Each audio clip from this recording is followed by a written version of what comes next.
प्रार्थना। ओम असतो मा सद्गमय, तमसो मा ज्योतिर्गमय, मृत्युर्मामृतं गमय। ओम शांति शांति शांति।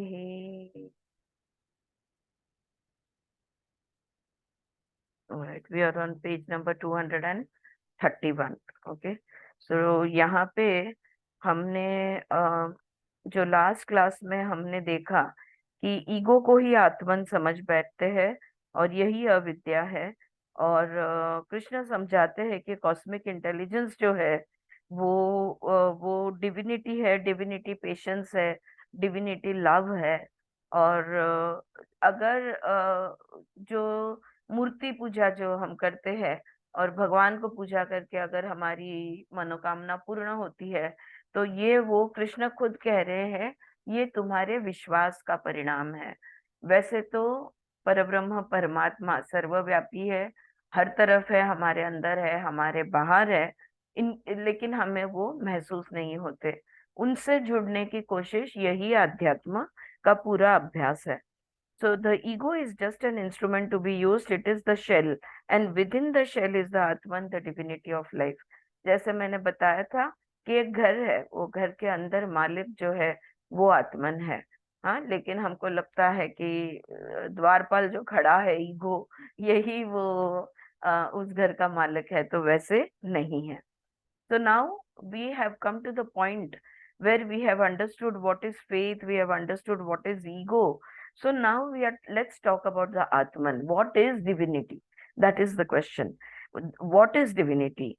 That which is self-generated, which is self-sustained, that which is not constructed by human hand or manipulated by human thought. A very fantastic definition, which I doubt if you will find anywhere else. Okay, it's only found in Bimla Thakur's words. एक तो वो स्वयंभू है, स्वयं निर्मित है और स्वयं प्रेरित है, और खुद को ही सस्टेन भी वही करता है। ऐसा ये जो देव तत्व है, ये देव तत्व क्या है? जो स्वयं निर्मित है, स्वयं प्रेरित है, और जो हमेशा खुद को रखता है। उससे वो वहां पे उन्होंने बात नहीं खत्म की। देव तत्व वो वाला तत्व है जिसको मनुष्य के हाथ ने छुआ नहीं है, या मनुष्य के विचार ने वहां पे छुआ नहीं है। हाँ, जिसको मनुष्य ने छुआ नहीं है। सो लाइफ इज डिवाइन, और जिंदगी है कि जो देव तत्व में है।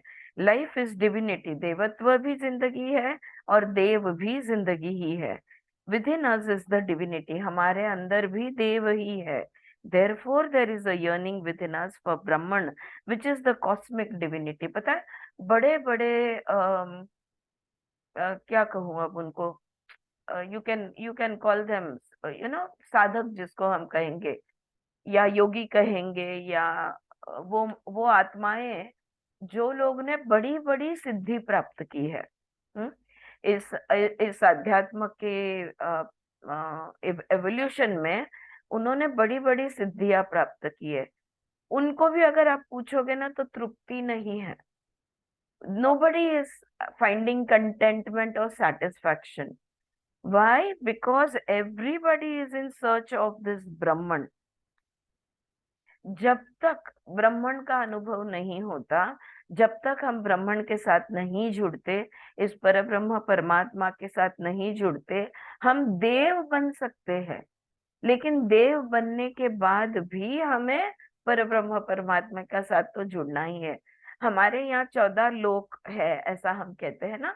तो जो हम मनुष्य लोक में आते हैं, भूलोक में आते हैं, और अभी ऊपर भुव स्वह महा जन तप, ऐसे ऊपर ऊपर, और सत्य, ऐसे बहुत सारे लोक है। उसमें एक लोक जो है वो देवलोक भी है। देवलोक भी परमानेंट नहीं है। देवलोक में भी अगर तुमसे गलती हो जाती है तो तुम नीचे के लोक में उतरते हो। कोई लोक परमानेंट नहीं है। एक ही लोक है जब जहां मैक्सिमम तुम जा सकते हो, वो है सत्यलोक। सत्य लोक में ये पता चल जाता है कि ये परब्रह्म परमात्मा क्या है, और वहां से तुम उससे जुड़ जाते हो। अगर पतंजलि योग सूत्र की भाषा में कहा जाए तो ये सारे लोग लोग जो है, ये जो एवोल्यूशन जो है मनुष्य लोक के ऊपर, भूलोक के ऊपर के लोग, ये all of this will come in सबीज। लेकिन सत्य लोक से फिर निर्बीज में हम जा सकते हैं। So there is a yearning with in अस। हम सब में ना, हमको कितना भी भौतिकता में भी, कितने भी पैसे, कितना नाम नाम सम्मान, जो भी कुछ है, name fame money wealth everything, you will have literally, you are the king of the world, you have everything that you can possibly have. Still there will be something that you want, and you will not understand what is it that I want. I have everything in life. What is it that I want? ये जो अंदर से भूख होती है, जिस पिता से हम अलग हुए हैं उसके साथ जुड़ने की भूख होती है, from where our individual consciousness broke away from the conscious universal consciousness, cosmic consciousness. It broke away, it found an individual identity, but it will all the time yearn to merge back into the cosmic consciousness. जब तक वो नहीं होता, हमें चैन नहीं है. We will not be able to, we will never feel fulfilled. So therefore there is a yearning within us for Brahman, which is the cosmic divinity. It never seems totally satisfied unless it is united through awareness, living in the limited, united with the unlimited. अच्छा, अब हम सीमित दुनिया जीते हैं, हम स्थल और काल, टाइम एंड प्लेस की लिमिटेशन में जीते हैं, हम इस बॉडी में बंदिस्त जीते हैं. जीते जी हम उस ब्रह्म से कैसे जुड़ सकते हैं? लिमिटेडनेस में से अनलिमिटेड अनंत के साथ कैसे जुड़ेंगे? एक ही माध्यम है, और वो माध्यम है सजगता. हम्म?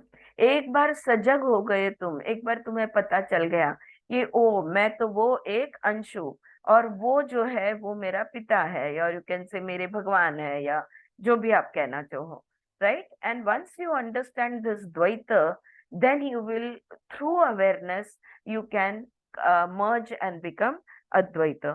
ठीक है? So when you become aware of its presence, that awareness unites it. अब हम देखो, हम स्वर योग का भी अभ्यास कर रहे हैं, कल ही हमारा क्लास हुआ, तो वहां पे स्वर योगा भी एक साधन है. Okay, it is a tool. और स्वर योगा कहता है, जो शिव ने पार्वती को समझाया है, कि सबसे सहज और सबसे आसान तरीका जुड़ने का, कॉस्मिक एनर्जी से जुड़ने का सबसे आसान तरीका ये है प्राण के माध्यम से. तो प्राण बनता है हमारा साधन. लेकिन किसी भी साधन को हम यूज करें, भक्ति योग, कर्म योग, तंत्र योग, मंत्र योग, स्वर योग, ये सारे साधन है. कोई भी साधन यूज करने के लिए सजगता तो चाहिए. अगर सजगता ही नहीं है, if you are not aware of the tool, how will you use it? You don't know what this tool is, what, where, why it is there. If you don't know, you are not aware of the purpose of the tool, if you don't know what you can do with this tool, what are you going to do? Right? Nothing is going to happen. So this is when you become aware of its presence, that awareness unites you. तो क्या हमें, अच्छा, तो अगर समझो मैंने स्वर योग का अभ्यास नहीं किया, भक्ति योग भी मैंने नहीं किया, ज्ञान योग भी नहीं किया, कुछ भी नहीं किया, कुछ भी बिना किए, क्या मैं जुड़ सकती हूँ? जवाब है हाँ, जुड़ सकते हैं. कैसे? सजगता के माध्यम से. बस अगर मुझे पता चल जाए, अगर पता चल जाए, यानी सिर्फ दिमागी नॉलेज नहीं है, not just intellectual information. I am not talking about just verbal information. I am talking about, जितना पक्का मुझे मालूम है कि मैं एक औरत हूँ, इसमें कोई द्वंद्व नहीं है, कोई दुविधा नहीं है. जितना पक्का मुझे ये मालूम है, उतना ही पक्का इस ब्रह्म का अस्तित्व में मेरा विश्वास बैठ जाए, या मैं जान जाऊं कि ये ब्रह्म है, तो बस वो सजगता ही काफी है मुझे उसके साथ जुड़ने के लिए. और हर क्षण, सीमित जिंदगी जीते हुए, हर क्षण, हर पल मैं सजगता के माध्यम से ब्रह्मांड से जुड़ सकती हूँ. the temptation, the attraction for the division, subject object, the game of possessions, ownership, the temptation for widening, broadening the field of me and my, all that subsides. It does not have to be divided. तो क्या जीना छोड़ देंगे? क्या भावनाएं महसूस नहीं होगी? क्या विचार नहीं आएंगे? क्या शरीर कर्म नहीं करेगा? सब कुछ होगा और सब कुछ होते रहेगा। लेकिन फिर भी ये जो किसी भी चीज को हमें नकारने की जरूरत नहीं है, लेकिन हमारा जो मोह, माया, लोभ, इसमें से हम मुक्त हो जाएंगे। सब कुछ होते रहेगा, हम पैसे भी कमाएंगे, अच्छी जिंदगी भी जिएंगे, वस्तु खरीदेंगे भी, ये भी वो भी, सब कुछ, लेकिन हमारे मन में से, हमारे दिल में से माया, लोभ, मोह, ये खत्म हो जाएगा। That is what she is saying, the temptation. ये एक, पहले तो लोभ किसी भी चीज का, दूसरा ये जो द्वैत में हम जीते हैं ना, आप और मैं, ये खत्म हो जाएगा जब आप जान जाओगे कि हरेक में वो परब्रह्म है, वो ब्रह्म है। तो आप और मैं, सब्जेक्ट एंड ऑब्जेक्ट, इसका डिवीजन खत्म हो जाएगा। तो हरेक में फिर वो कितना भी बुरा बोले, बुरा सोचे, बुरा करे, लेकिन हम भी करे, बातें भी करेंगी उनकी, लेकिन मन में से हम, we will be okay with it, we will say it's okay and we will move on, बस एक मुस्कुराएंगे और जाने देंगे। ठीक है। So nothing has to be denied, that is the important point.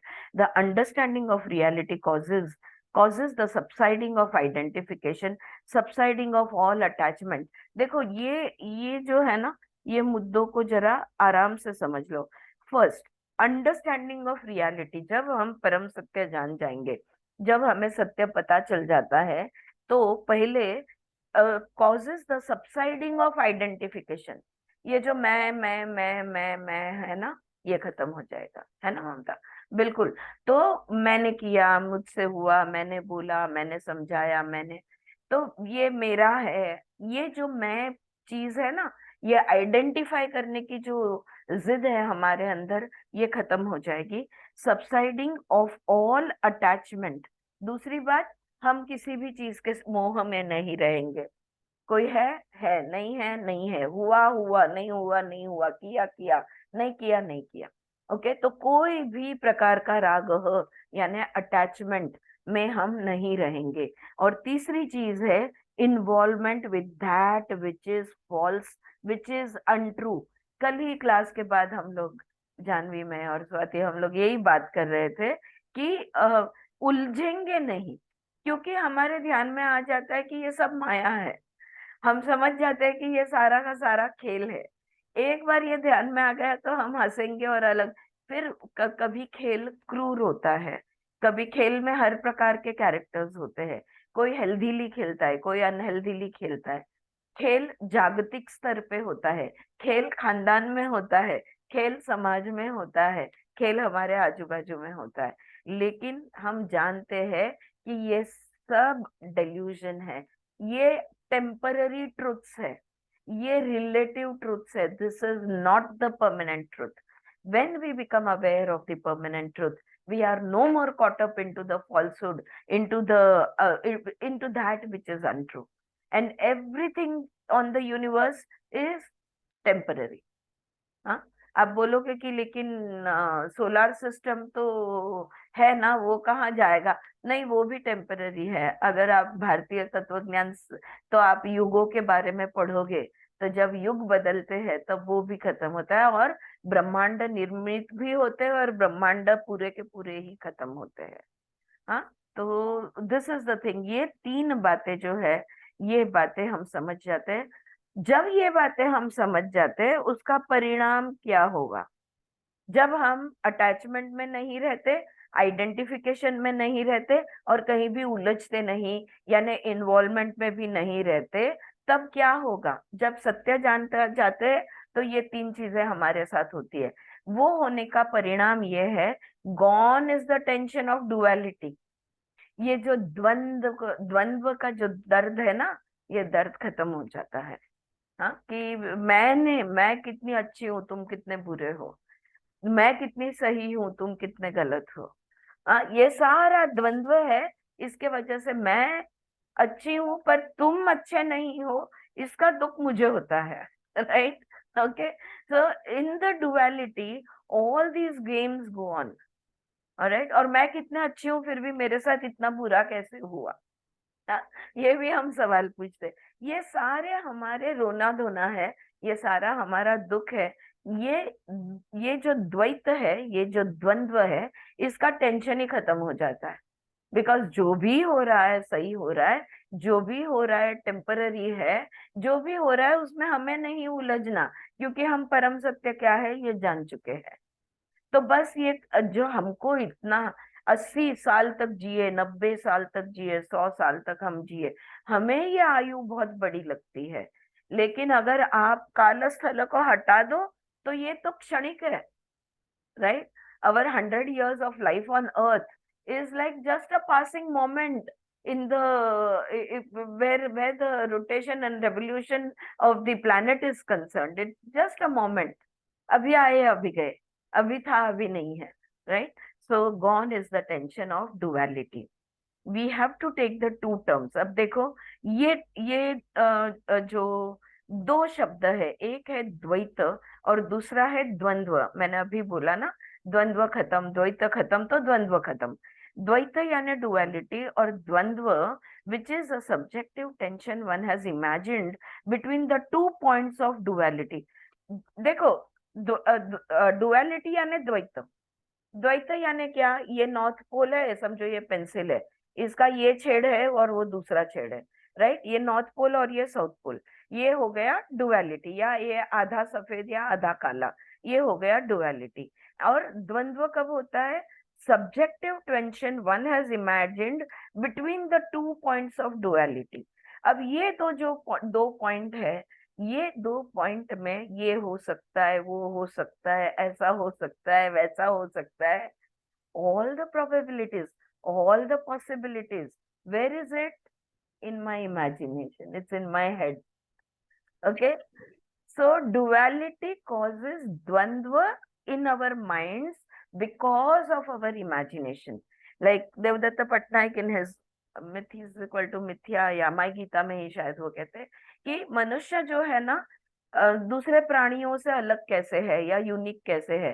तो हमारे पास पावर ऑफ इमेजिनेशन है, हम फ्यूचर इमेजिन कर सकते हैं। और 50% तो भी दुख का कारण, क्योंकि हम इमेजिन करते ये होगा, वो होगा, ऐसा होगा, वैसा होगा। हम उस चीज के बारे में सोच रहे हैं जो हुआ ही नहीं है, और होगा समझकर ऑलरेडी सुखी या दुखी हो रहे हैं। Something which has not yet created, something what we call as future, which is just a part of the time, past, present, and future. And to top it, time is an illusion. All right. And look at how much of pains and pleasures we create out of our imagination from something which is not even existing, which is not even there. So ये द्वैत और द्वंद्व, ये दोनों का अर्थ हमें समझना होगा। Okay. So now, there is no denying the fact that the person sitting there is Rosanna, who has a physical body, and the person sitting here is Vimla, who has a physical body.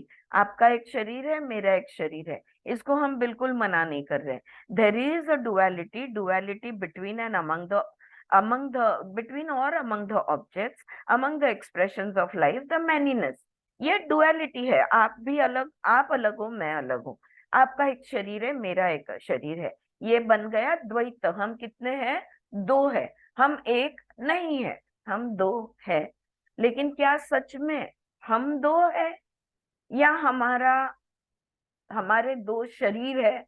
हाँ, that is what we will ask over here, that which is it. So the manyness, the blossoming of oneness into manyness is a fact that cannot be denied. तो आप और मैं, अगर हमको काट छाट के सूक्ष्म अति सूक्ष्म बनाया जाए तो पता चल जाएगा कि आप भी ऊर्जा हो, मैं भी ऊर्जा हूँ, आप भी प्योर कॉन्शियसनेस हो, मैं भी प्योर कॉन्शियसनेस हो, आप भी आत्मा हो, मैं भी आत्मा हूँ। ये जो वननेस हमारा है, इसमें से अलग अलग रूप उभरे हैं। हाँ, एक आप बने, एक मैं बनी, तो वो अद्वैत में से ही ये द्वैत निकला हुआ है। ये द्वैत, this too has come from that one. Okay, the blossoming of oneness into manyness is a fact that cannot be denied, और इसको हम ना बोल ही नहीं सकते। And as a self-conscious being, you feel the duality, you perceive the duality, that is a fact. अब मैं जानती हूँ कि मैं हूँ, तो मैं ये भी जानती हूँ कि तुम हो। इसको मैं कैसे मना करूं? राइट? अगर मैं जानती हूं कि मैं हूं, तो इसका मतलब आप भी तो हो। Right? So but then one imagines a tension. अब आप हो अलग, मैं हूं अलग, आपका शरीर अलग है, मेरा शरीर अलग है, आपकी मन भावना बुद्धि अलग है, मेरी मन भावना बुद्धि अलग है, और लेकिन हम दोनों उसी ऊर्जा से आए हैं। The source is the same. from where you and I have come, that source is the same, though we are very different. So there is no problem in it. Self conscious होने में मैं हूं, अहम ब्रह्मास्मि, तत्वमसि, आप भी तो हो, इसमें कोई प्रॉब्लम नहीं है। फिर क्यों प्रॉब्लम कहाँ है? क्यों इतना सब पढ़ रहे हैं, इतना सब सुन रहे हैं? Where is the problem? The problem is, but then one imagines a tension. That is when Dvaita becomes Dvandva, the illusion of dichotomy, of opposition between the two. Then relationships become battlegrounds because of this fear of the other, this illusionary opposition. मैं काली हूं, आप गोरे हो, मैं अच्छी हूं, आप बुरे हो, आप रिच हो, मैं पुअर हूं, आप टॉल हो, मैं शॉर्ट हूं। ये जब हम देखते हैं इन चीजों को, जब हम, तभी जाके द्वैत में द्वंद्व खड़ा होता है। अगर मैं कह दूं आप हो, अहम ब्रह्मास्मि तत्वमसि, आप भी वही हो, तो तत्वमसि कह दिया, आप भी वही हो जो मैं हूं, कोई द्वंद्व नहीं है। द्वैत है पर द्वंद्व नहीं है। Is that clear? हाँ, she is saying, explaining very nicely over here that there can be duality, but there is no need for this tension. Why is that tension there? Because I feel that you are my opposite. मैं north हूं तो आप south हो, and feeling of opposition creates the tension. If I feel that I'm so right and you are so wrong, there will be tension. If I feel I'm so good and you are so bad, there will be tension. अगर सामने वाले को दुश्मन समझोगे तो tension आएगा ही आएगा। खुद को तो दुश्मन नहीं समझ सकते, क्योंकि हम तो हमारे दोस्त है ना? तो खुद को थोड़ी ना बुरा समझेंगे।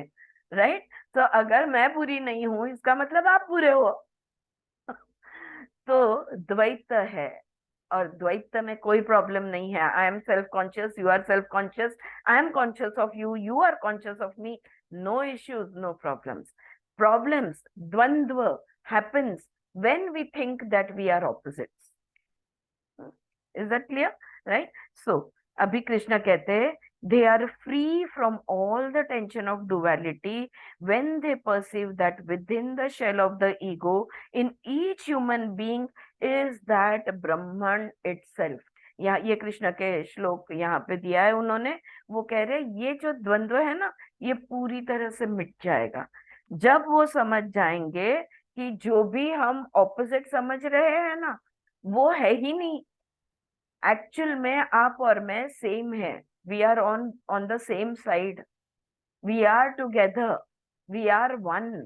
जब ये समझ जाएंगे तो सारा द्वंद्व खत्म हो जाएगा। जब ये समझ जाएंगे कि मैं भी ब्राह्मण हूँ, आप भी ब्राह्मण हो, तब ये द्वंद्व खत्म हो जाएगा। This is individualized and that is non individuated. Please do see with me that individuation does not mean fragmentation. Okay, ये आई थिंक दूसरी तीसरी बार विमला जी ये सेंटेंस बोल रही है। मैं इंडिविजुअल हूँ, आप इंडिविजुअल हो, हम जहां से आए हैं उसके हम टुकड़े नहीं हैं कि बाबा एक स्क्वायर पीस था जिसके 9 टुकड़े थे, उसमें का एक आप बने एक मैं बनी, ऐसा नहीं है। वो जो पूर्ण था, वो पूर्ण में से आप निकले हो, वो पूर्ण में से मैं ही निकली हूँ। हम दोनों निकल जाने के बाद भी पूर्ण पूर्ण ही रहा है, और हम दोनों जब उसके साथ एक रूप हो जाएंगे तो भी वो पूर्ण ही रहेगा। उसमें कुछ भी प्लस कुछ भी माइनस नहीं होगा। The source remains whole and complete. The source is not fragmented, not broken into pieces. Okay, so we are not pieces of Brahman. You can cut pieces of a cake, you can cut pieces of a cloth. The divinity of life, the Parabrahma, the Paramatma cannot be fragmented. Cake के टुकड़े होते हैं, कपड़े के टुकड़े होते हैं, ब्रह्मन के टुकड़े नहीं होते। Life can not be fragmented, जिंदगी के टुकड़े नहीं होते।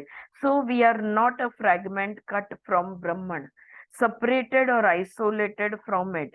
We are organically related to it. हम organically, this is a very beautiful way to put it, that we are organically related to it. क्योंकि हमारा जो एसेंस है और उसका जो एसेंस है, ब्रह्म का जो एसेंस है, वो सेम है। एसेंस में हम एक है, हमारे रूप अलग होने दो, लेकिन एसेंस में हम सेम है। There is a constant interplay going on between that and us until the screen of our own desires, our attachment to objects gets removed.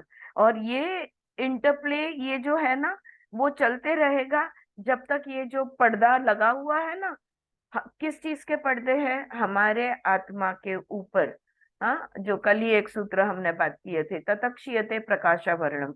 तो वो जो वर्ण है ना, हमारे, हम what are we are light, we are light beings. What is the nature of atma? The nature of atma is pure light, brilliant light, जिसको कहते हैं चैतन्य। फिर ये लाइट दिखता क्यों नहीं है? क्योंकि इसके ऊपर बहुत कालिक जमी हुई है। पुट ज्याला मराठीत आपण म्हणतो ना। So there are so many layers which are covering that light. What are the layers made up of? The layers are made up of our desires and attachment to objects.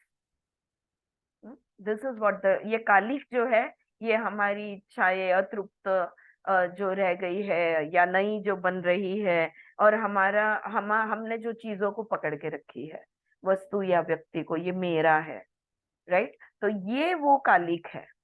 जब ये attachment छोड़ देंगे, जब ये desires खत्म हो जाएंगे, तो वो लाइट अपने आप चमकेगा। Alright, so uh, so yeah, our attachment to objects gets removed. Sadhana, self education, does not do anything else but removes the screen. तो ये जो आंखों पे पर्दा पड़ा हुआ है, ये जो आत्मा पे पर्दा पड़ा हुआ है, जब हम साधना करते हैं, स्वाध्याय करते हैं, सीखते हैं, समझते हैं, तब ये पर्दा हट जाता है। The illusions that one has harboured, जो भी हमने माया इकट्ठी की थी, जो भी अंधकार था, वो अंधकार खत्म हो जाता है।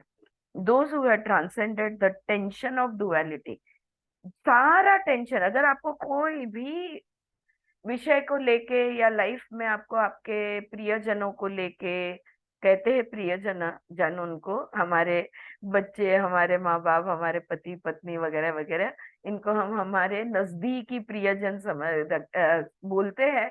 लेकिन कितना टेंशन है उन लोग के साथ। ये टेंशन जो है, क्योंकि मैं खुद को तुमसे अलग समझ रही हूँ, इस बात का ये टेंशन है। तो those who have transcended the tension of duality, जो लोग ये द्वंद्व से निकल गए हैं ना, जैसे जो ये द्वैत में से बाहर निकल गए हैं, while living in the midst of people, बाहर निकल गए यानी मर गए नहीं, रह रहे हैं लोगों में, समाज में रह रहे हैं, लेकिन मन में से उनके द्वैत खत्म हो गया है। ऐसे जो लोग हैं, इंटरैक्टिंग विथ नेचर, प्रकृति के साथ जो संबंध रखते हैं, with people and with the demands of their bodies and minds, लोगों के साथ संबंध रखते हैं, अपने शरीर की इच्छाएं होती है, मन की इच्छाएं होती है, उसकी इच्छाएं को भी पूर्ण करते हैं। Right there they are completely free liberated, emancipated from the clutches of tension, from suffering. ये शरीर में द्वैत में रहते हुए द्वंद्व खत्म है, कोई दुख नहीं है। हाँ, there is no suffering, there is no tension.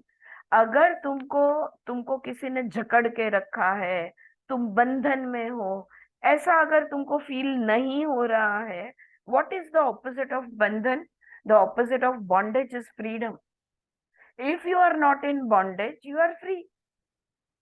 तो in this life, right now, अभी इसी क्षण, जो भी जिंदगी मैं जी रही हूँ, जो भी आपकी जिंदगी आप जी रहे हैं, जीते जी लोगों के साथ संबंध रखते हुए, हमारी इच्छा आकांक्षाओं को पूरा करते हुए, पैसे कमाते हुए, लोगों के साथ मिलजुलते हुए, सब कुछ करते हुए हम मुक्ति का अनुभव ले सकते हैं।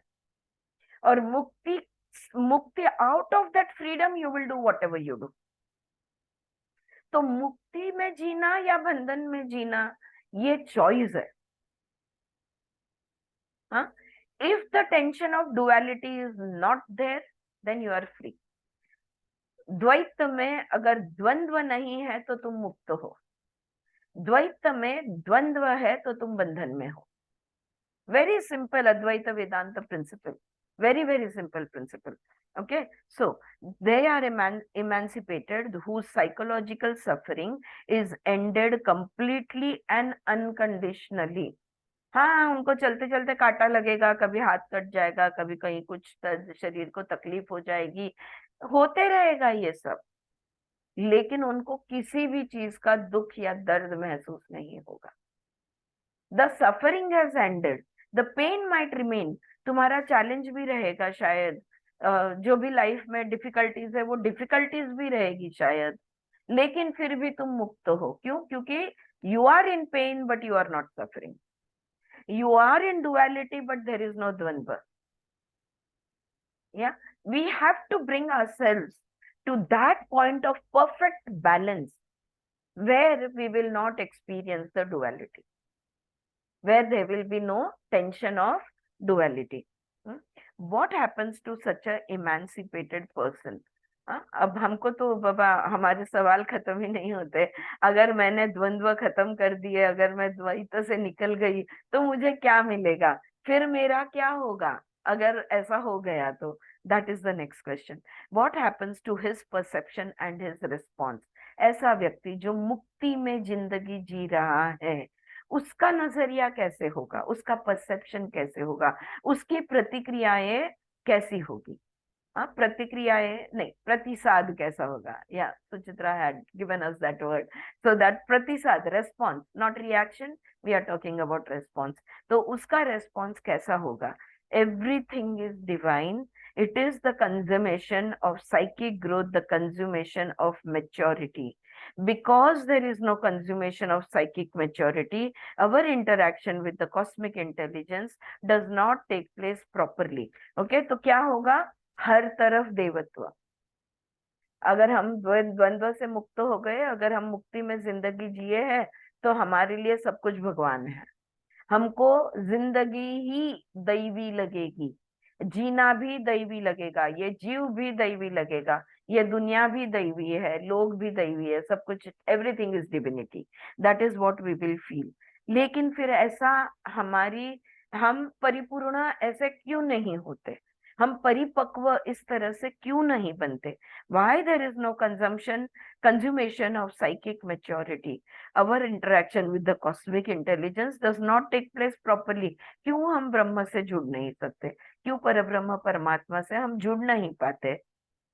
It is clouded, it is arrested, but one must perceive the divinity of life, perceive that everything that is, or every being that is divinity, is divine. क्योंकि हम समझते हमारे अंदर भगवान है, सामने वाले के अंदर नहीं है। ऑलराइट, इतना सिंपल एक्चुअली इसका एक्सप्लेनेशन है। तो when you perceive the divinity of life, सब कुछ भगवान है। इस दुनिया में हर सजीव निर्जीव, हर कण कण में भगवान है। जब ये ब्रह्म का एहसास हमें जब हो जाता है, तभी वो कालिक या वो पर्दा हट जाता है। The characteristic that accompanies the event of emancipation is this transformation in perception and transformation in responses. तो क्या फर्क पड़ेगा, प्रतिसाद कैसा होगा, ये जो सवाल हमने पूछा था ना, या नजरिया कैसा होगा। तो हमारी नजर में सब कोई भगवान है। हाँ, उसने कितना भी बुरा बोला हुआ होने दो, या कितना भी बुरा हुआ, बुरा बिहेव किया होने दो, या कुछ भी कैसा भी होने दो, हर एक में हमें भगवान दिखेगा। और हर एक हमारा जो भी प्रतिसाद हम देंगे, रेस्पॉन्स हम देंगे, भगवान को कैसे देते हैं वैसे ही देंगे। So that will be our perception and that will be our response. That transformation, ये परिवर्तन हमारे में आएगा। That transformation is in the responses is clarified in the last 2 or 3 verses of chapter 7. First we refer to perception. तो ये 7वें अध्याय के आखिरी 2-3 श्लोक में ये जो परिवर्तन इस तरह से इंसान जो सत्य को जान चुका है, उसमें क्या परिवर्तन आएगा, ये 2-3 श्लोक दिए गए हैं। तो सबसे पहले first we refer to perception, नजरिया या दृष्टिकोण जिसको हम बोलेंगे। पहले perception. There are stories, not mythological stories but historical ones, of the lives of saints and yogis and emancipated ones. They used to be a tradition and perhaps it still exist that pilgrims who went on a holy pilgrimage went on foot. They would walk carrying water of the Ganges to the southern tip of Rameshwaram and perform the water ablutions in the temple of Shiva. Then they would take the water from Rameshwaram and go back to Kashi and perform the water ablution over there. तो अब ये प्रथा हुआ करती थी हमारे यहाँ। जब गंगा का पानी जो है रामेश्वर ले जाते थे, वहां पे पूजा होती थी, और फिर वो पानी लेकर यहाँ पे जहाँ शिवा का टेम्पल है काशी चले जाते थे, और काशी में फिर वहां पे फिर से वो जल का अर्पण जो है ये हुआ करता था। एक कहानी है, there was a sage called Ekanas, am I pronouncing it right? EKANAS, ऐकून माहिती आहे बरोबर आहे?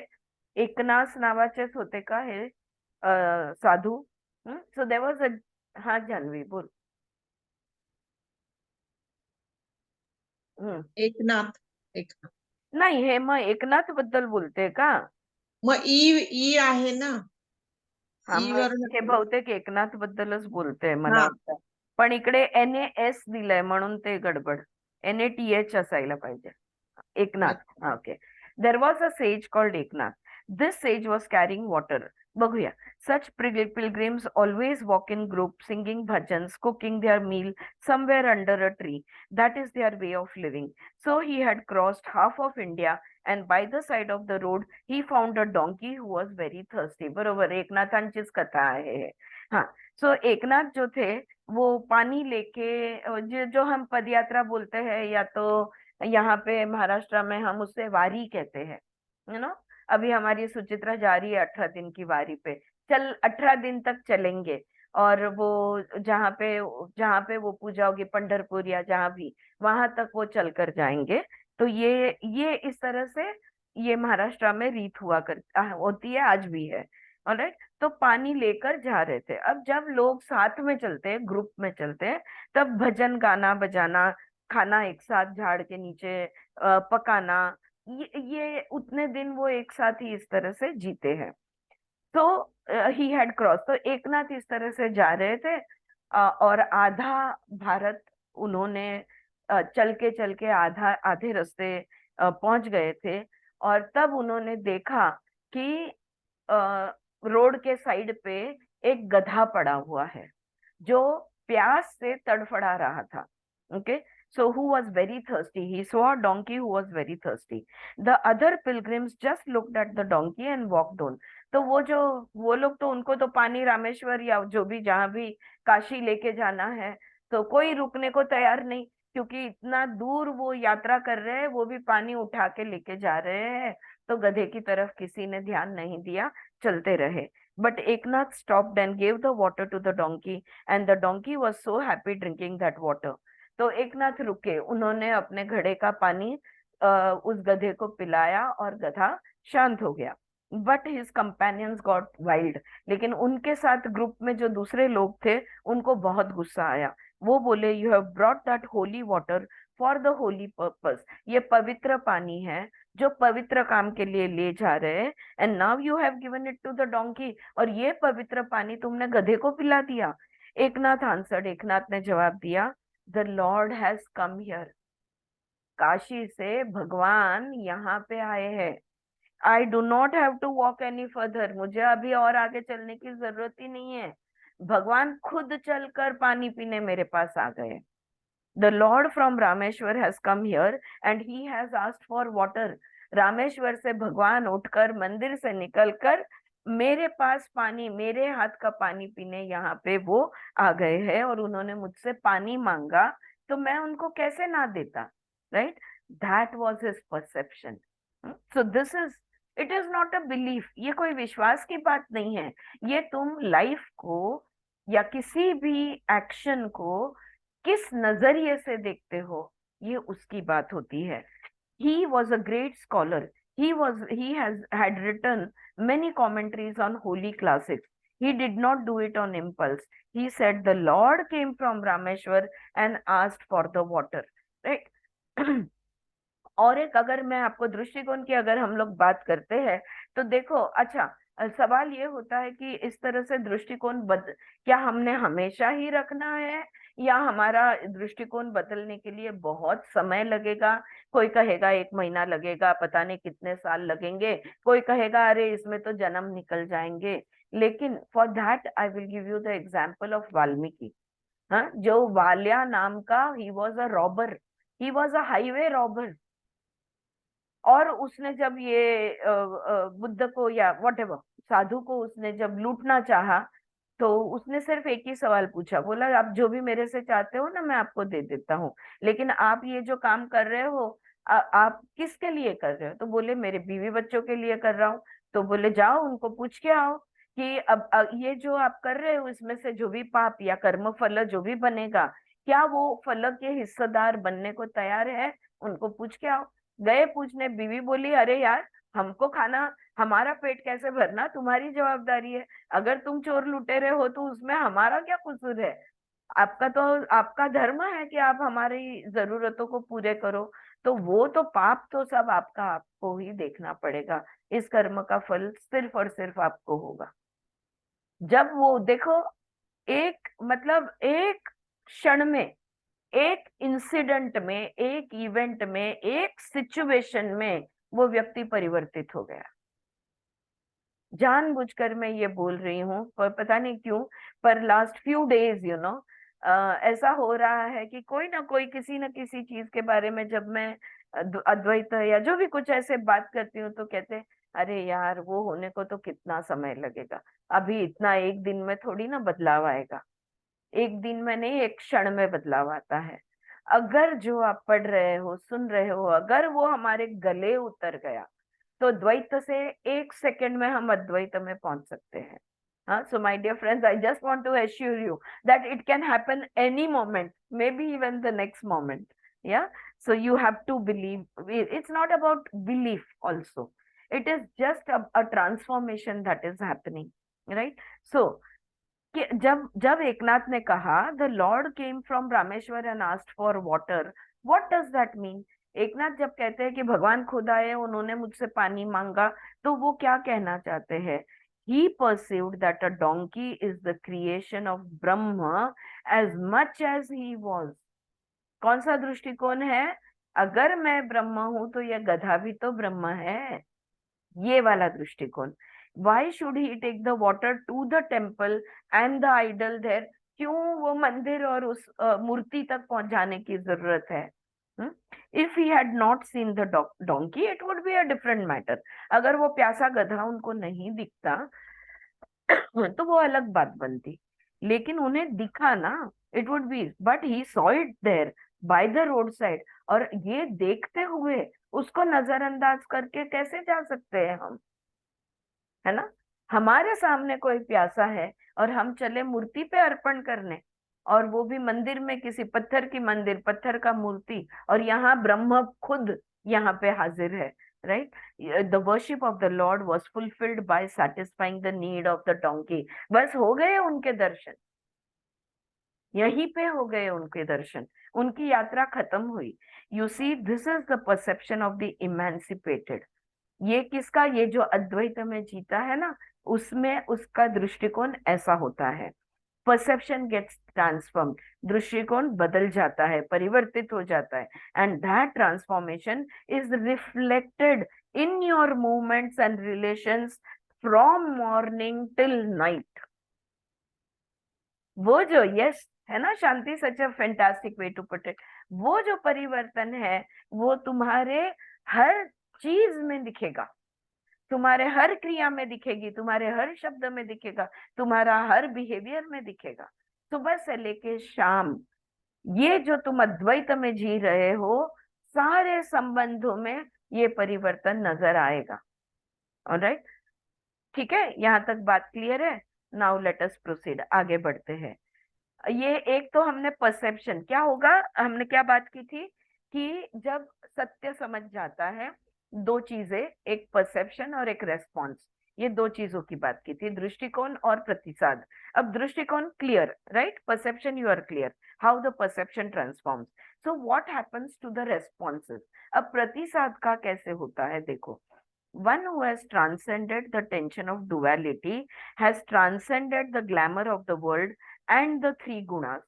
तो ऐसा व्यक्ति है जो अद्वैत में चला गया है, जो द्वंद्व से छूट गया है. टेंशन ऑफ डुअलिटी, द्वैत्व का टेंशन यानी द्वंद्व, जो द्वंद्व से छूट गया है, वो ये चमकती दुनिया जो है ना, ये ये दुनिया जो सोने गोल्ड के जैसे चकचक, the shining of the gold, you know, वो जो चकचक कर रही है ये दुनिया से, वो जान चुका है कि ये बस ऊपर का लेयर है और त्रिगुण का सारा खेल है. हमने देखा ना, सत्व रज तम, ये तीन गुणों का सब, सारी माया ये तीन गुणों के वजह से है. वो जो जान गया है, देन व्हाट हैपेंस, जानने के बाद क्या होता है. The point is clarified in a very interesting way in this chapter. हाँ, प्रतिसाद कैसे बदलते, बहुत अच्छी तरह समझाया गया है. Do you remember that the Gita was referring to energy. हाँ, हम ऊर्जा की बात कर रहे हैं, जहाँ गीता ने कहा, भगवत गीता में बात हुई कि भाई हम सब ऊर्जा है, energy. The Cosmos is a field of energy. ये पूरा ब्रह्मांड जो है ये ऊर्जा से बना है. Our body is also made up of energy as a microcosm. याद आया, माइक्रोकॉस्म, माइक्रोकॉस्म, पिंड ब्रह्मांड, ठीक है, सब कुछ एनर्जी है, is also a field of energy. There is a constant interplay going on between the cosmic energy and the particularized individual energy. और हमने ये पिंड और ब्रह्मांड एक दूसरे से जुड़े हुए हैं और इनकी ऊर्जाओं का एक दूसरे के कंटिन्यूस इंटरप्ले, इंटरैक्शन चलते रहता है. The Cosmos, do you remember that the Gita was referring to energy. हाँ, that is what we have been talking about since the 5th chapter. तो हम पिंड और ब्रह्मांड की बात 5वें अध्याय से करते आ रहे हैं. अब यहाँ पे, now here the whole perspective of karma changes, says Vasudev. अब कृष्ण कह रहे हैं कि देखो, अब कर्म का दृष्टिकोण यहाँ पे पूरी तरह बदलता है. One who perceives the highest truth, हाँ, जो परम सत्य जान चुका है, परम सत्य देख सकता है, for him the perceptive of karma and therefore the style of karma, the culture of action changes. Perspective of karma and the culture of action, style of karma changes. तो जो परम सत्य देख सकता है ना, वो कर्म को बहुत अलग नजरिए से देखता है. कर्म के बारे में, कर्म योग में हमने 5वें अध्याय में काफी सारा इसके बारे में पढ़ा, नहीं, दूसरे तीसरे अध्याय में काफी सारा पढ़ा. So he looks at karma very differently. तो सॉरी, जो कर्म जान चुका है ना, अरे जो परम सत्य जान चुका है ना, वो कर्म बहुत अलग तरह से समझता है और वो कर्म बहुत अलग तरह से करता है. सो it is an alternative culture of life to observe and help the interplay between the individualized and the non-individuated, between the particularized and the whole, to let the interplay take place, that becomes the definition of karma. Okay, थोड़ा सा शब्दों में कठिन है यहाँ पे, मैं बहुत सिंपल आपको समझा देती हूँ इस बात को। अभी तक जब तक हम द्वंद्व में थे, द्वैत में थे, हम क्या कहते थे? मैंने किया, तूने किया, मेरे से हुआ, मैंने बोला, मैंने रखा, मैंने उठाया, वॉटेवर, मैं में थे हम, राइट? जब परम सत्य जान जाते हैं, जब हमें सत्य का बोध हो जाता है, तो ये जो मैंने किया, ये वाक्य परिवर्तित हो जाता है। हाँ? मुझसे हुआ, through me, I did not do anything. I don't do anything. I don't say anything. Everything happens through me. You see the difference? यहाँ पे जो वो बात करी है ना, individualized and non-individuated, particularized and the whole, the interplay, that becomes the definition of karma. अब मैं कुछ नहीं कर रहा, ये ब्रह्मांड का सारा खेल है। जो भी हो रहा है अपने आप हो रहा है, कर्ता कर्विता मैं नहीं हूं। आई बात ध्यान में? अब कर्म का नजरिया देखो कैसे बदल गया। अब हमने किया, मैंने बोला, मैंने, ये खत्म हो गया। अब मुझसे, मैं एक माध्यम हूँ, और मेरे माध्यम से वो परब्रह्म परमात्मा जो भी कुछ कराना चाहता है, जो भी कुछ चाहता है, वो हो रहा है, वो करता है, ना हम करता, हरि ही करता। कौन है ये Hari? Hari is the cosmic intelligence, the परब्रह्म, द ब्रह्म, द परमात्मा। ऑलराइट, सो देखो कर्म का नजरिया बदल गया। Your action implies creating an opportunity for the invisible, the unmanifest interplay of energy to become manifest। जो अदृश्य है वो मेरे माध्यम से दृश्य हो रहा है, मैं नहीं कर रही। जो अदृश्य है वो खुद को दिखाना चाहता है, तो मेरे माध्यम से वो कर रहा है। Chandogya Upanishad, if you sorry, Kena Upanishad, if you remember, Kena Upanishad में, where she is there, the Him Gauri, nobody can see her, it is she who, everything is happening through that energy, right? So यहाँ पे your karma is not your karma, it is not the expression of petty little self, the ego. It is a cosmic event. Whether you take a meal, whether you bathe the body or brush the teeth, scrub the floor, talk to a person, do whatever you do on the physical, psychological or the non-psychological level. All right, Mamta, if you have the book, friends, just excuse me for 1 minute. हाँ, मैं 1 minute में आती हूँ, please. जरा, somebody is at the door.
या sorry, आज अकेली हूँ घर पे, तो दरवाजे पे कोई आ गया। ऑलराइट, तो क्या क्या हम बात, हाँ, हम कर्म के बारे में बात कर रहे। Your action implies creating an opportunity for the invisible, the unmanifest interplay of energies to become manifest.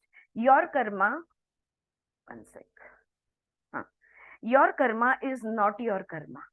It is not the expression of the petty little self, the ego. It is a cosmic event. जो भी कुछ हम बोल रहे हैं, जो भी कुछ हम कर रहे हैं, जो भी कुछ हो रहा है, ये एक बहुत बड़ा ब्रह्मांड के स्तर पे वो जो अदृश्य है, वो मेरे माध्यम से, हमारे माध्यम से खुद को दर्शाना चाहता है। इसलिए हमारे हाथों वो करवा रहा है जो भी हो रहा है वो।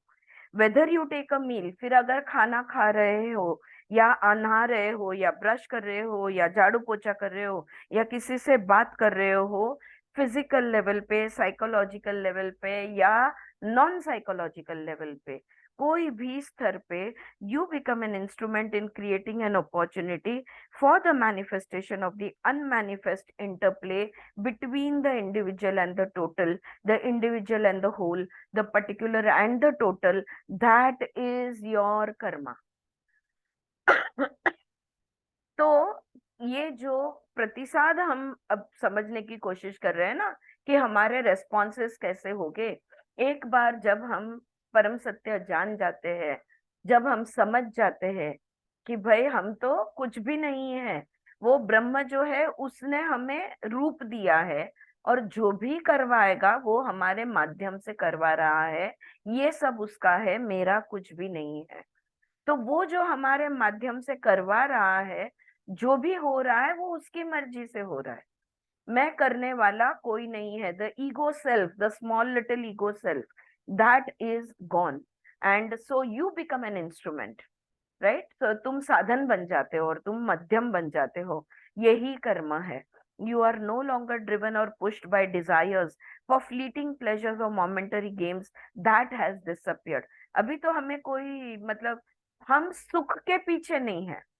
अगर हम कुछ चाहते हैं तो अब हमें आनंद चाहिए, हमको प्लेजर्स नहीं चाहिए। हाँ, we want joy, we don't want pleasures anymore, and joy cannot have a reason, so we are joyous all the time. There is we हम वो छोटे छोटे क्षणिक सुख के पीछे दौड़ना छोड़ देते हैं। As the quality of perception changes, the attitude towards action changes. तो जब दृष्टिकोण बदलता है, नजरिया बदलता है, तो कर्म भी बदलता है। It goes through a transformation, परिवर्तित हो जाता है, respecting the interplay of energies। और अब वो ऊर्जाओं के बीच में का जो कनेक्टिविटी है ना, उसके बीच में हम नहीं आते। याद आया? कौन सी एक एग्जाम्पल याद करो कि ऊर्जाओं का खेल का एग्जाम्पल क्या दिए थे उन्होंने? बहुत सारे एग्जाम्पल्स दिए थे। मेरे अंदर एक ऊर्जा है, वो है भूख की ऊर्जा, हंगर। हाँ, भूख जो है बाहर की दुनिया में अन्न से जुड़ेगा। मेरे अंदर और एक ऊर्जा है जो है प्यास की ऊर्जा। अब वो प्यास की ऊर्जा जो है वो बाहर के पानी से जुड़ेगा, पिंड ब्रह्मांड का कनेक्टिविटी। याद आया?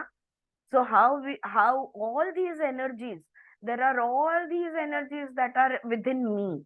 Now those energies will we will be very much aware of what the energies are doing, and we will stop interfering with them. ये जो ऊर्जाएं हैं, इनको हम, भूख लगी है तो कोक पिएंगे नहीं, अब ये नहीं करेंगे हम। हाँ, so we will allow the energies to flow. दृष्टि है, श्रवण है, गंध है, स्पर्श है, we will allow all the energies of our indriyas, of our organs to do their work without interference। ये जो हमारा इंटरफियरेंस है ये हम रोक देंगे। So that is the parivartan we are talking about.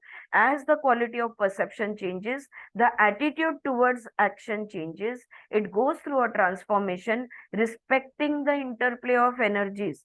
That is what we mean. Okay. Taking a meal is an expression of samadhi. खाना खाएंगे, समाधि में खाएंगे। It is the interaction between the compassion of earth and the divine appetite in the human body. मेरे अंदर जो भगवान है, जो आत्मा है, उनको भूख लगी है, उस आत्मा को भूख लगी, उस भगवान को भूख लगी है। उनको कौन उनकी भूख मिटा रहा है? तो पृथ्वी तत्व जो है वो करुणामय से उसकी भूख मिटा रही है। such a beautiful example. What am I doing? There is no I. ये तो किसका संबंध है? मेरे अंदर का जो आत्मा है, जो ब्रह्म है, जो परब्रह्म परमात्मा जो है मेरे अंदर, उसको भूख लगी है, और उसकी भूख कौन मिटा रहा है? पृथ्वी की करुणा मिटा रही है। पृथ्वी कहती है, अरे भगवान, मैं तुझे कैसे भूखा रख सकती हूँ, ये ले अन्न। See the look at the perspective, the it's mind blowing. I don't have words to express, what I'm feeling right now. Taking a meal is an expression of samadhi. It is the interaction between the compassion of the earth and the divine appetite in the human body. So when you take a meal, it is a yajna. अब कैसे खाना खाओगे? भगवान खा रहे हैं तुम्हारे शरीर के माध्यम से, अब खाना कैसे खाओगे? हाँ, गप्पा गप्पा गप्पा गप्पा, just following everything. Are you going to do that? Never. Never will you be able to do that. It will become a yajna, a sacrifice. Your actions, your responses while living in society, the manifestation of the interplay, your karma is a sacrifice on the physical level. ऐसे हम हर एक चीज उस सजगता से करेंगे कि ये तो हम कुछ नहीं कर रहे हैं, हम बस साधन है, हम बस माध्यम है। हमारे माध्यम से जो भी कुछ वो परब्रह्म परमात्मा चाहता है, दृश्य होना चाहता है, तो वो दृश्य हो रहा है। और उसको जो भी चाहिए, वो बाहर जो ब्रह्म है वो उसे पूर्ण कर रहे हैं। तो ये प्रतिसाद हमारा इस लेवल का होगा। Alright. Suddenly, Vimla sees a flash of what she had seen at the age of 5 far back in the past. ये ऐसे बात करते करते वो कहती है कि मुझे एक बात याद आ गई जब मैं 5 साल की थी.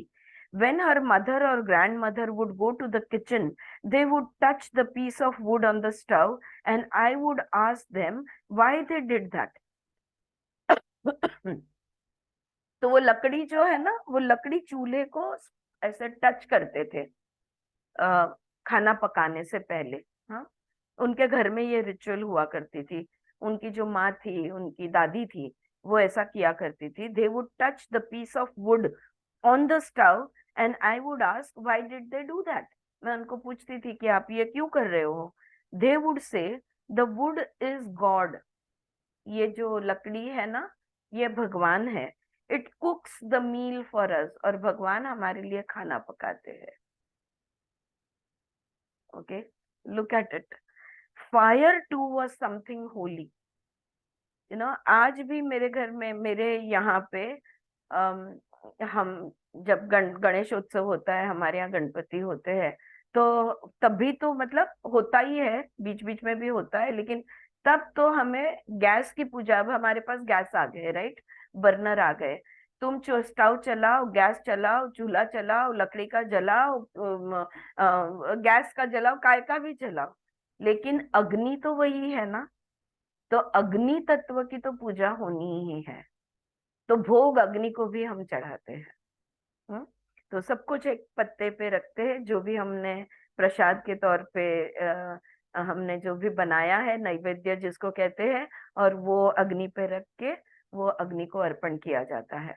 राइट. So fire. हमारे घर में हाँ अभी भी हाँ, पहले चूल्हे को पूजा करते थे, रात को ही साफ करके. करते. अभी गैस को सुबह शुरू होता है ना, इसलिए रात का सब काम होने के बाद हाँ, साफ करके पूजा करके रखते हैं. बिल्कुल बिल्कुल. Such a beautiful we this is lifestyle. This is a different way of living a life, है ना. ये हमारे संस्कृति में है, हमारे कल्चर में है. हाँ. सो अग्नि ये भी पवित्र है. There was a feeling of secretness and holiness about everything. इसी तरह जल, अग्नि, वायु, आकाश, है ना, सूर्य, चंद्र, पृथ्वी, हर चीज का हम पूजा करते हैं. Watering the plants, plucking the flowers. देखो, झाड़ों को पानी देना, पौधों को, या तो फूल निकाल के लाना, कुकिंग द मील, खाना पकाना, नहाना. दे वुड चांट अ मंत्र. हर एक चीज के लिए एक मंत्र है.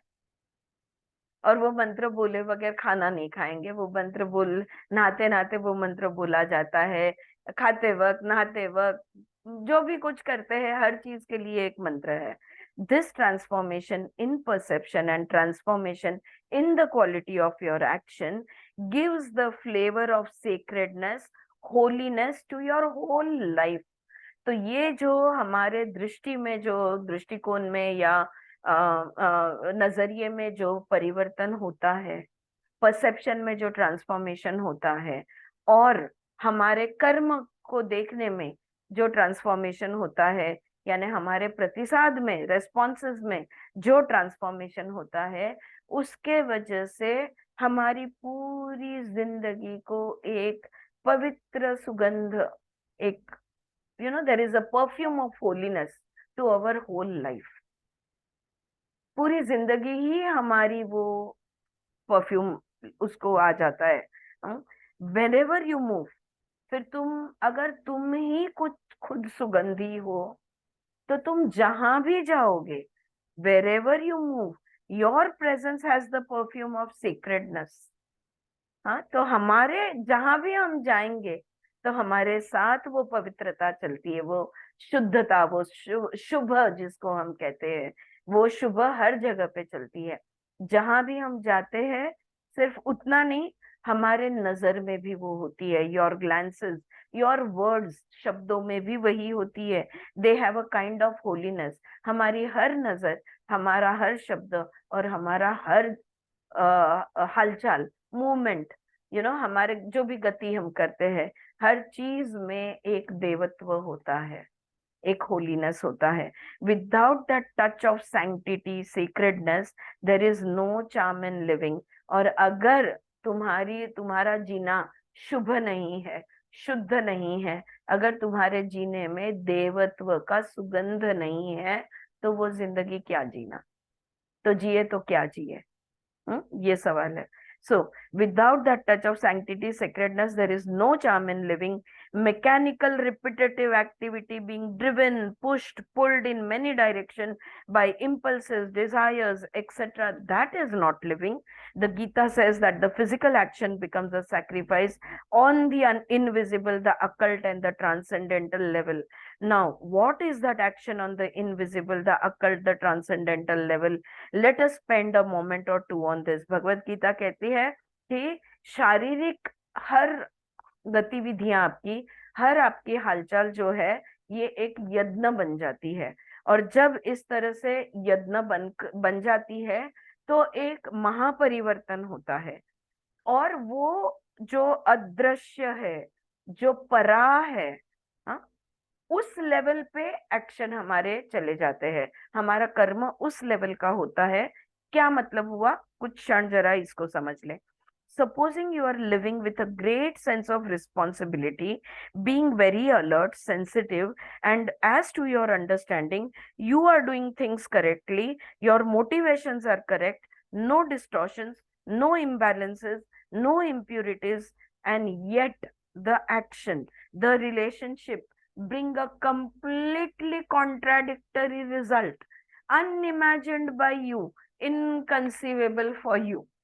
अच्छा, चलो अब विमला जी बोल रहे हैं, चलो अभी सब लोग, हम लोग महात्मा हो गए, राइट, हमको सब सत्य पता चल गया, अब हम बिल्कुल 100% सजगता से जिंदगी जिएंगे, और जी रहे हैं बड़ी जवाबदारी से, विथ ग्रेट रिस्पॉन्सिबिलिटी, बहुत अलर्ट रहते हुए, संवेदनशील, सेंसिटिव होते हुए, समझदारी के साथ, अंडरस्टैंडिंग से हर एक चीज हम सही करेंगे, जहाँ पे हमारे हेतु भी सही होंगे, कोई इम्बैलेंस, कोई इम्प्योरिटी, कोई डिस्टॉर्शन नहीं होगा.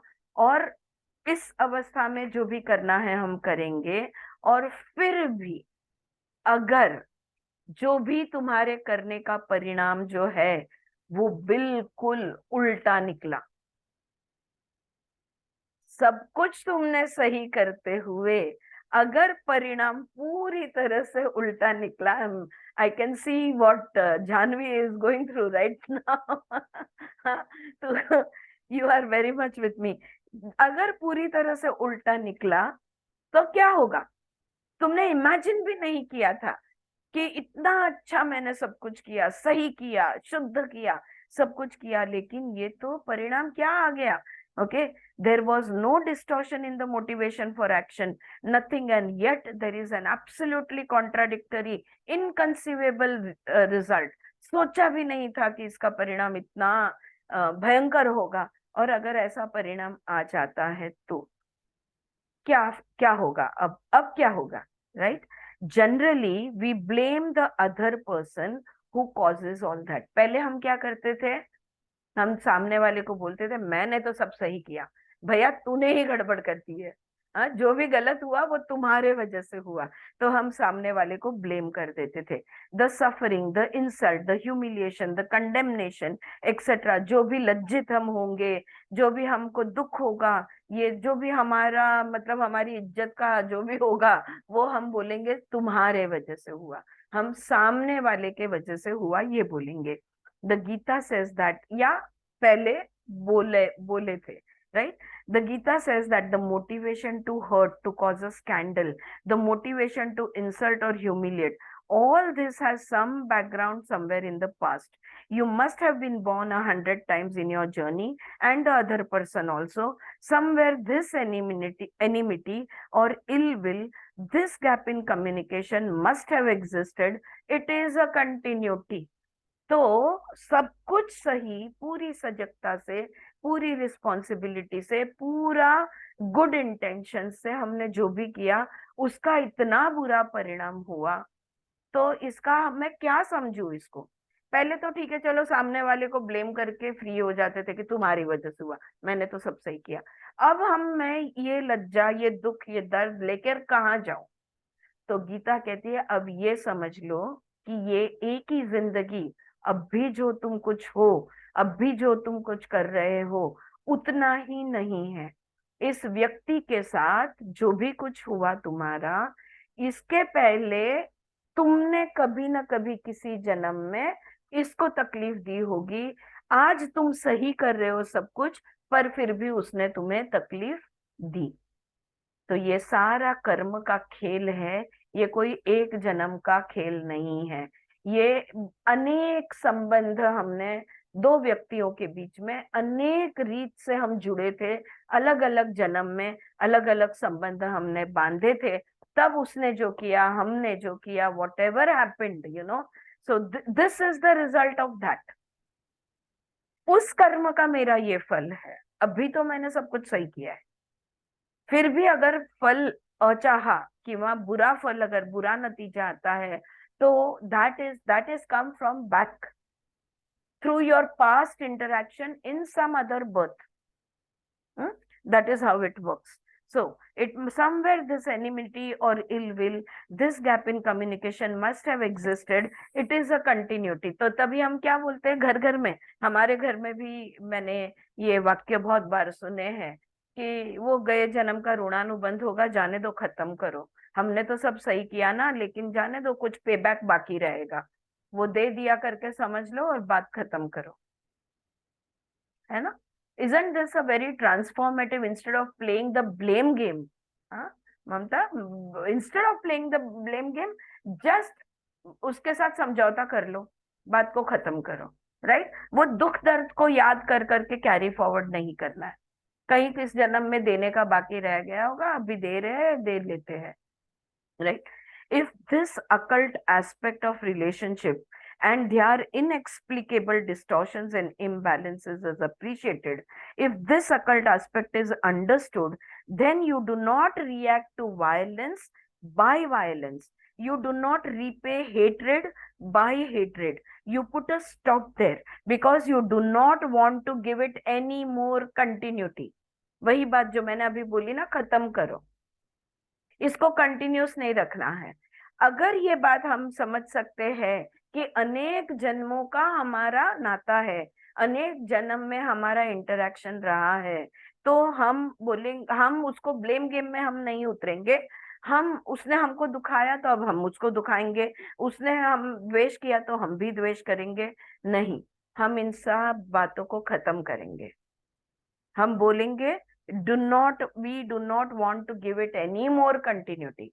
हाँ, ये हम लोग PLR में कहते हैं पति पत्नी का नाता, गए जन्म आपने मुझे सताया, ये जन्म मैं तुम्हें सताती हूँ, फिर उसके अगले जन्म तुम सताओ। तो नहीं भैया, बस बहुत हो गया, हाथ जोड़ के मुझे माफ करो, तुमको जो करना है करो, बट आई एम डन, मेरी ओर से मैं ये दुश्मनी खत्म कर रही हूँ। Right, so no more continuity. The only way to stop it, to only way to finish it is to not react.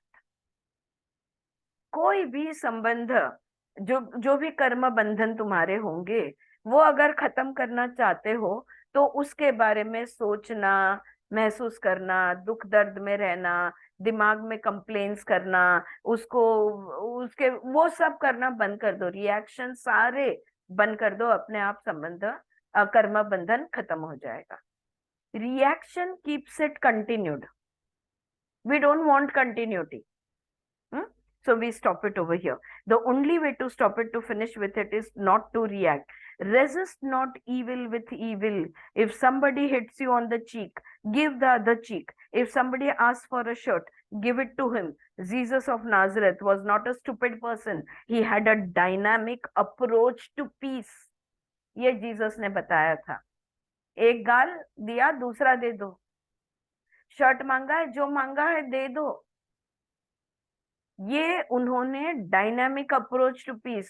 चैन चाहते हो, शांति चाहते हो, मन शांति चाहते हो, आत्मिक शांति चाहते हो, दे दो, बात खत्म करो। राइट, और 3 बार शांति बोलने के बाद मेरी शांति मुझे सामने दिख रही है।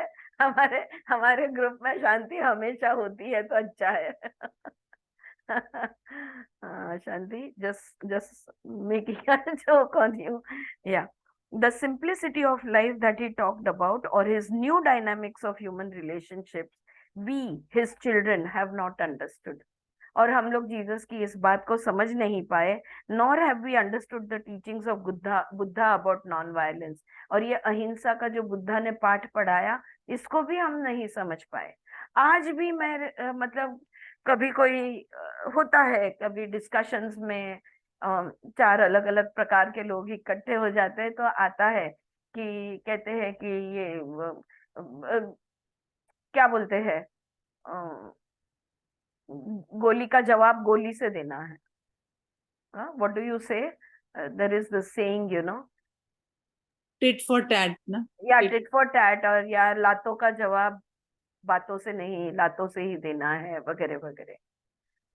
So we feel that, you know, they argue, बोलते हैं नहीं, हिंसा हिंसा करते बैठे रहोगे, वो लोग तुम पर वार करते रहेंगे। और मतलब ये नेशनल लेवल का डिस्कशन में ये बोला जाता है, हाँ, कि ये सेक्ट या ये कम्युनिटी या ये स्टेट या ये रिलीजन, वो लोग करते रहेंगे और तुम हाथ पे हाथ अहिंसा के नाम पे धरे बैठ जाओगे। लेकिन नहीं, गलत ही है वो बात। All right, you have to find the middle way. You will have to find, but anyway, no more debate about it. So Jesus of Nazareth was the simplicity of life that he talked about, or his new dynamics of human relationships. We, his children, have not understood. We have not understood the teachings of Buddha about non-violence. They talk about an alternative culture, not a particular activity, but a way of living. हमारी पूरी जिंदगी ही अहिंसक होनी चाहिए। अहिंसक कायिक वाचिक, क्या बोलते हैं, कायिक वाचिक, काय म्हणतो ग, मानसिक, मानसिक, हर लेवल पे अहिंसा हम का पालन हमने करना है। Right, respecting the interplay of energies, respecting also what must have happened in the occult, that which we don't know, one does not react in the same way. पता नहीं ना मैंने आपको कितना दुख दिया था गए जन्म में, इसलिए इस जन्म में तुम मुझे दुख दे रहे हो। मैं तो अच्छी हूँ, मैं इतना करती हूँ तुम्हारे लिए, सब कुछ तुम्हारे लिए करती हूँ, फिर भी तुम मेरे साथ अच्छे नहीं बिहेव करते, तो गए जन्म में पता नहीं मैंने तुम्हें कितना दुख दिया था। ये एक समझ अगर हम एक्सेप्ट कर ले, okay, so one does not react in the same way, तो फिर हम यू नो, तुमने मुझे गाली दी तो मैंने तुम्हें दी, तुमने मारा तो मैंने तुम्हें मारा, ये रिएक्शंस हम नहीं देंगे। You don't hit back, you don't shout back, you don't insult, not because of cowardice, तुम ना उनको गाली दोगे, गाली दी तो वो चिल्लाए इसलिए तुम चिल्लाए, उन्होंने अपमानित किया तो तुमने अपमानित किया। ये खेल तुम उनके साथ नहीं खेलोगे। इसलिए नहीं कि तुम डरपोक हो, इसलिए नहीं कि तुम डर चुके हो, not because of cowardice but because of the understanding that somewhere the vicious circle has to be broken। इसलिए नहीं कि हम डर गए हैं, पर हम चाहते हैं कि ये चक्र अब रुक जाए। इस चक्र को हम रोकना चाहते हैं, इसलिए हम उन्हें गाली नहीं देंगे। ऑलराइट। और इस ग्रुप में हम सब प्रैक्टिस करते हैं। अगर कोई हमारे साथ बुरा बर्ताव करता है तो हम क्या बोलते हैं? I am sorry, I forgive you, thank you, I accept you as you are. है ना? All of us practice this all the time. अगर हमसे कोई अनचाहा बर्ताव करता है तो बस हम उनके लिए प्रार्थना करते हैं, हम उससे माफ करते हैं, उनसे माफी मांगते हैं, उनको उनको थैंक यू बोलते हैं, और तुम जैसे हो वैसा मैं तुम्हारा स्वीकार कर रहा हूँ। ये भी Ho'oponopono. होपोनोपोनो, बिल्कुल। हाँ, इंटरनेट पे जो होपोनोपोनो है वो थोड़ा अलग है, ये थोड़ा अलग है, थोड़ा सा माइनर चेंजेस किए हुए हैं इसमें। ईगो को भी कहीं तो भी सेटिस्फाई करना है, सिर्फ मेरी ही गलती है, तुम्हारी कोई नहीं, ऐसा नहीं। I am sorry and it is equally important, this is what I feel, that it is equally important to say that I forgive you, because क्षमा करना भी उतना ही महत्वपूर्ण मैं समझती हूँ। सिर्फ I am sorry, I please forgive me, तो बाबा मैं ही ऐसे, ऐसा नहीं हमारा ईगो वर्क करता, right? So you don't hit back. So the whole life becomes a sacrifice, a wheel of sacrifice. अगर प्रतिक्रियाएं हम इस तरह से देना और गुस्सा मन में रखना और ये सब हम अगर बंद कर देते हैं, अगर हम हमारे प्रतिसाद को हम कॉस्मिक लेवल पे ले जाते हैं, अगर हमारा परिवर्तित दृष्टिकोण हम जिंदगी के हर चीज के बारे में रखते हैं, तो हमारी पूरी जिंदगी ही एक यज्ञ बन जाएगी, एक सैक्रिफाइस बन जाएगी। As Buddha talks about the wheel of dharma, है ना? बुद्धा का धर्म चक्र सबको पता है। The Gita talks of the whole life being a wheel of sacrifice. तो हमारा यज्ञ चक्र है, भगवत गीता में यज्ञ चक्र बता रहे हैं। गौतम बुद्धा धर्म चक्र के बारे में बात करते हैं, not in the sense of negativity और गिविंग अप समथिंग और बीइंग डिप्राइव्ड ऑफ समथिंग। ये कोई नेगेटिव चीज नहीं है, या कुछ छोड़ देने की बात नहीं हो रही, या सैक्रिफाइस यानी बाबा बलिदान की बात यहाँ पे नहीं हो रही है। There is no scope of giving up.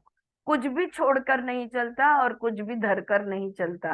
Okay, when you understand something and you do not do it, समझदारी से जब तुम कोई चीज नहीं करते तो कुछ तुम छोड़ नहीं रहे हो, right? Okay, it is not giving up, there is no deprivation. खुद को त्याग, यहाँ पे त्याग या बलिदान की कोई बातें नहीं हो रही है, प्लीज। सो सैक्रिफाइस का मतलब, यज्ञ का मतलब बहुत अलग है। हाँ, इट इज नॉट अबाउट त्याग और बलिदान। The transformation is the quality of relationship. फिर इसका परिणाम क्या होगा? तो परिवर्तित दृष्टिकोण, परिवर्तित कर्म, परिवर्तित प्रतिसाद, हाँ, transformed perspective, transformed action, transformed response. What is going to happen? There is going to be a change, transformation in the quality of relationship. हमारे संबंधों में परिवर्तन आएगा। Okay, in the quality of karma or action, it is manifested on the physical and the psychological level. The whole life becomes a wheel of sacrifice. तो जिंदगी यज्ञ बन जाएगी। We have talked about yoga as the science of holistic purification. The study of yoga is education in holistic purification.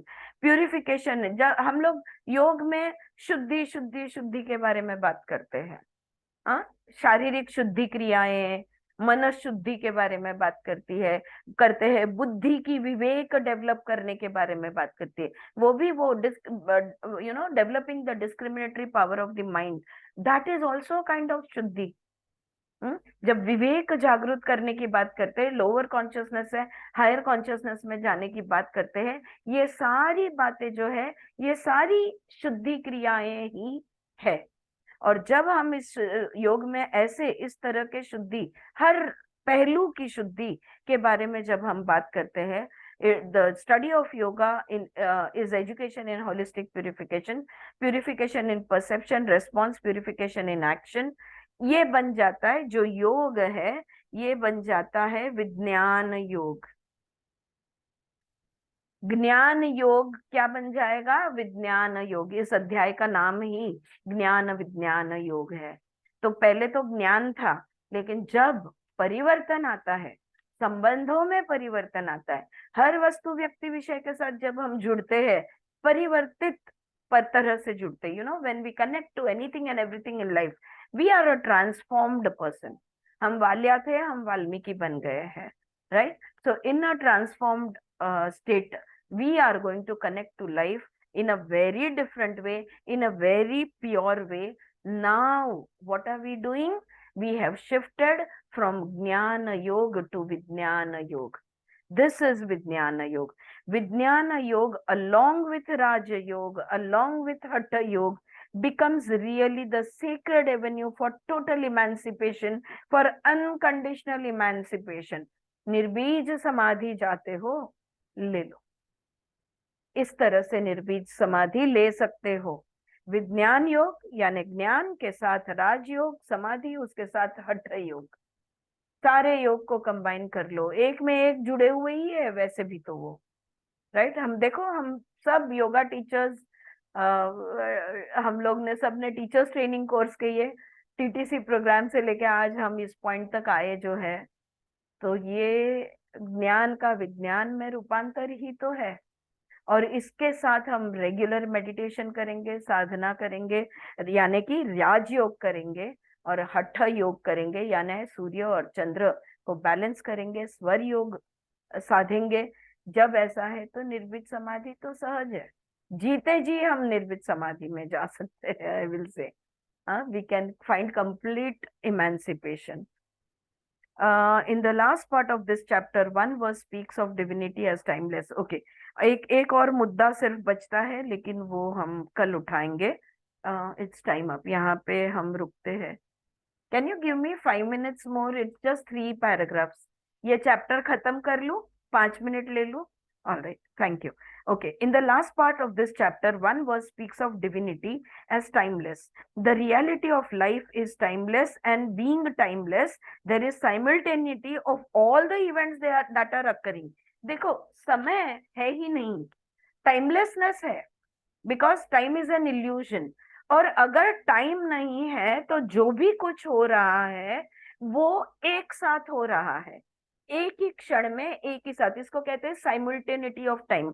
अगर आप इसको Google करके इसके बारे में थोड़ा और समझना चाहो तो जरूर थोड़ा सा सेल्फ स्टडी कर लो. Simultaneity of time, everything, there is no past, present and future. अलग अलग जन्म नहीं है, सब कुछ ये एक क्षण में हो रहा है. Everything is happening right now, right here. Vasudev, an expression of divinity, is talking in the first person. अब कृष्ण खुद को परब्रह्म बताते हुए, अब वो मैं बोल रहा हूं ऐसा ही बोलेंगे, क्योंकि वो खुद परब्रह्म है. For me there is no past, present and future. Krishna कहते हैं मेरे लिए तो काल है ही नहीं, तो भूत भविष्य वर्तमान मेरे लिए है ही नहीं. In the divinity, in the cosmic reality, there is no division as past, present and future. It is all simultaneity, it is all an isness, there is no past tense in it. Human beings cannot perceive this phenomena of simultaneity. As they have created various measures to measure the reality, they measure infinity with kilometers, they measure eternity with time and psychological time. In the same way, they have created the concept of past, present and future. ये तो हमारी 3 dimensional जो world में हम जीते, ये तो हमारी दिमाग की कल्पना है. This is just an imagination.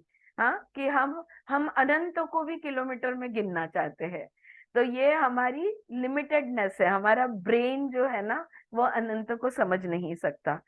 In reality, there is nothing like past, present or future. That which is the intangible becomes manifest. This cosmic dance of the unmanifest becomes manifest, and in that becoming, the oneness flowers into manyness, and again the manyness goes back into oneness.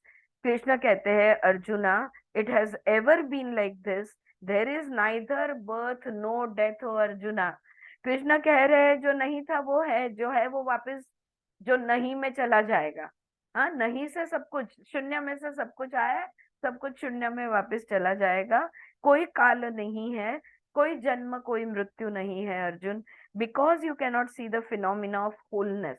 हमें पूर्णत्व दिखता नहीं, इसलिए हम टुकड़े टुकड़े, you cut it into pieces and you call one event birth and the other event death. और हम जब उसके टुकड़े कहते हैं तो बोलते हैं ये देखो, ये टुकड़े में जन्म हुआ, इस टुकड़े में मृत्यु हुई। Now the nature is characteristic of the reality as the unmanifest. This nature is characteristic of the reality as the unmanifest and reality as the manifest, and the interplay between the two. It has ever been so and it shall ever be so. हाँ, जो नहीं था आज, सत्य तो यही है कि जो नहीं था आज है, जो है वो नहीं होगा। ऑलराइट, तो now he takes us one step further, और कृष्ण यहाँ पे एक पैर और एक स्टेप आगे लेते हुए कहते हैं, फॉर अ योगी, जो योगी होता है, who has transcended the myth of ego. हाँ, ये जो माया है ना, ईगो का, मैं अलग हूँ, मैं हूँ, इस माया से जो निकल चुका है, who has perceived the ego as the shell containing the gem of atma of reality, जो जान चुका है कि ये ईगो जो है ये तो ऊपर की का कवच है, इसके अंदर आत्मा रहता है। ये सत्य जो जान चुका है, that yogi gets the sight, उसको दर्शन होते हैं, उसको दर्शन होते हैं, and is capable of perceiving the drama of simultaneity, और वो सब कुछ एक साथ होते हुए दिख सकता है, क्योंकि वो समय से निकल गया है। जो समय से निकल गया है, one who has who is out of the time element, he can see everything happening all together at once. Right, are you with me guys? बोल रही हूँ, ध्यान में आ रहा है? Yes, okay. This is the metaphysical aspect of the teachings of the Gita, and we had to look at this verse because I think this will be the introduction to the next chapter, chapter 8 on Akshara Brahma Yoga, the yoga of the imperishable Brahman. तो यहाँ पे ये 9वां अध्याय नहीं, 7वां अध्याय खत्म हुआ। 8वां अध्याय में हम अक्षर ब्रह्म योग के बारे में समझेंगे। तो ये बात यहाँ पे समझनी जरूरी थी, दैट जो भी कुछ मतलब समय जो है ना, वो एक इल्यूजन है। कोई पास प्रेजेंट सत्य में, परम सत्य में काल नहीं है, और जहाँ काल नहीं है वहां पे भूत वर्तमान भविष्य भी नहीं है। तो जहाँ वहां पे जो भी कुछ हो रहा है, सब एक ही समय पे हो रहा है।